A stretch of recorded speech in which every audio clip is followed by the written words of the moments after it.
Britannique est peuplé d'esprits et d'apparitions, les châteaux aussi, au point que des passionnés ont fait de la traque des fantômes un business. La nuit, ils emmènent des touristes à la recherche de sensations fortes dans des châteaux hantés. Reportage Loïc Delamornay, Nicolas Aymon.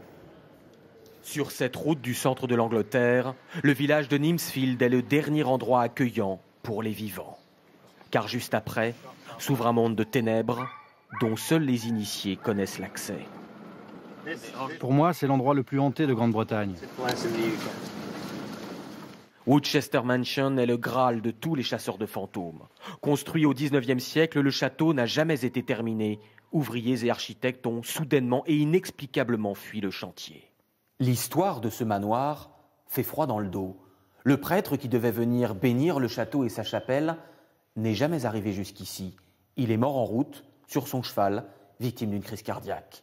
C'est la raison pour laquelle les habitants des environs pensent que ce château est maudit et qu'il est peuplé de fantômes.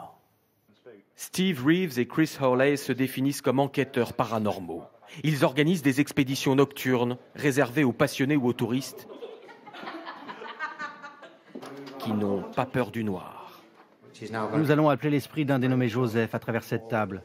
Joseph, montre-nous un signe de ta présence.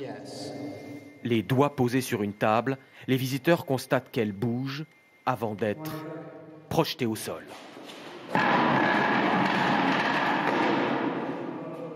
Les sceptiques n'y verront qu'une grossière action des mains. Mais pour les touristes de cette nuit, c'est sûr, il y avait là une force paranormale. C'est dingue, pour moi ce ne sont pas les doigts qui ont fait bouger cette table. Moi j'ai vu des gens venir ici en n'y croyant pas, mais après ils sont repartis chez eux convaincus. Détecteur de spectres à température froide, table de Ouija pour communiquer avec les morts, verre qui tourne. Les visiteurs en auront pour leur argent 60 € la nuit jusqu'à 6 h du matin.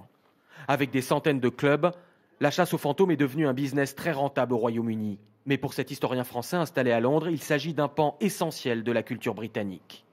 Les histoires de fantômes en Angleterre ont toujours intéressé les gens à cause de la pluie, de la brume, du brouillard, autrefois du climat. Voilà. C'est vraiment une culture, c'est ancré comme la veste de tweed dans l'atmosphère anglaise. C'est ça, c'est comme le pub.